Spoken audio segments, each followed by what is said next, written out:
Okay, I want to just jump right in first of all and say what you're about to see is probably the worst ever GoPro footage ever in the history of cycling. What happens is I'm basically running this chest mount that I've not quite adjusted properly, and I think the adjustment was a little bit loose, and as you can see here, like the angle was all wrong when I went over the first cattle grid on this climb. So apologies. That's all you're going to see is my Wahoo head unit blurting out some numbers. So instead, I was going to do some kind of montage for this. Instead, I'm just going to do a voiceover to tell you all about what I was doing, basically, because you can't see what I was doing. So, excuse me. This is the Gospel Pass, and it is a quite renowned climb in South Wales, southeast Wales region, right on the border to England. It's a fairly long climb of something like 5k at 6%, but there's a really steep section at the beginning which kind of like almost tempts you to go really, really hard, and then it flattens off and gets quite exposed in the midsection, and then gradually rises to finish at 550 metres above sea level, which makes it the highest road pass in Wales. So that's what I'm on right now. I'm literally on the highest paved piece of road in Wales, which is pretty incredible. But it's not about that. I did the ride in abysmal weather because Hurricane Lorenzo has just swept past the UK, and this was done Friday, so pretty close to when the storm hit. We didn't really get the brunt of it, but we got some pretty bad weather, as you can see on the lens. It was raining. I had my gloves off. I took them off the bottom, and that was a terrible mistake. Within like 2 minutes, I needed to put them back on, basically. But as you can see here, my power numbers are pretty visible on the screen. I've got them on that first row at the top there. There's 400, 397, 391. So it's pretty steady, holding pretty steady. The other pieces of information on my screen there are speed, distance, and I don't know what the other one. Oh, the other one is time, obviously. But the road actually flattens off here, and I struggled to get the power down. The cold was getting to me, actually. The cold was getting to me, but I wanted to ride out to this climb today because I don't think I get another chance to do it because I'm back and forth to Cardiff in a minute. And today was I plucked it out the blue really to do it today. So I was just going to have to do it regardless of the weather, and I wanted to give it a good nudge. I mean, you go all that way, and you might as well give it some beans up the climb. So I gave it a nudge, and it didn't do a great time because, as you can see to the left there, actually, like visibility was really bad, and it was starting to get pretty windy on this section. It was very kind of open and exposed. I passed a couple of walkers somewhere. Maybe they're coming up here. I actually shouted at them to get out of the way because I was fearful of their lives as I was coming up quite fast behind them. But anyway, the road gets pretty flat here, so it gets hard to push the power down. But I think I ended up doing like a 30-minute effort, so it put me like a minute and a half off the Strava KOM, which ideally was what I was going for, but the weather conditions don't play to that.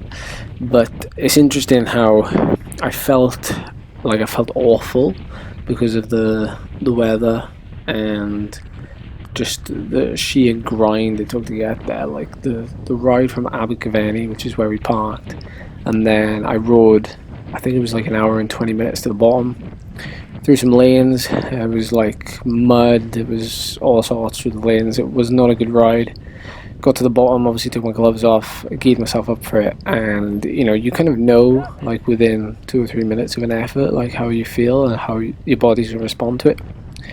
And I knew there and then, like as soon as I sat down after the first minute and a half, I was like, yeah, this is going to be a tough slog. So I was pretty surprised that I still managed to do around about 400 watts. I think it was 398 for 8 or 9 minutes, considering how bad I felt.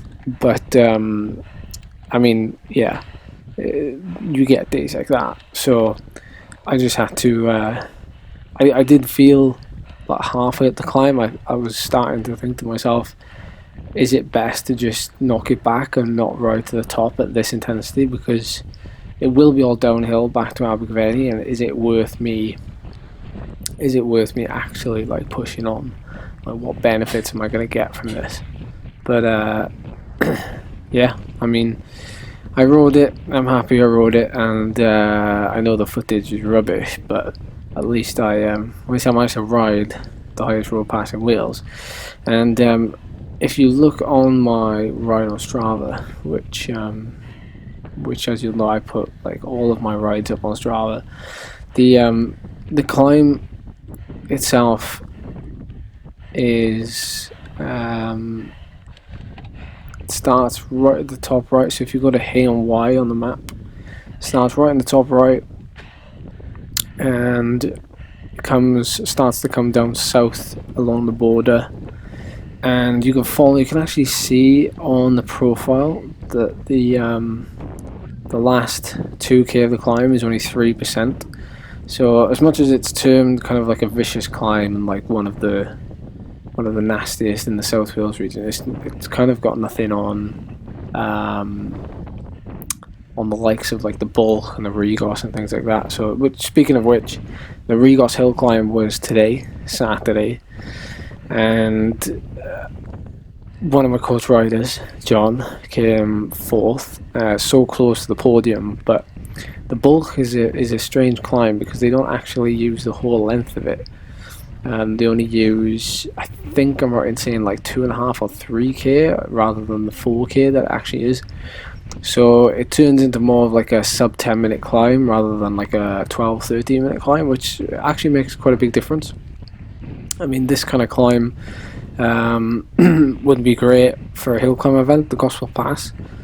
You'd obviously get a lot of people that are watching it, but the Bull is very fast. It's been tarmacked recently, and that was today.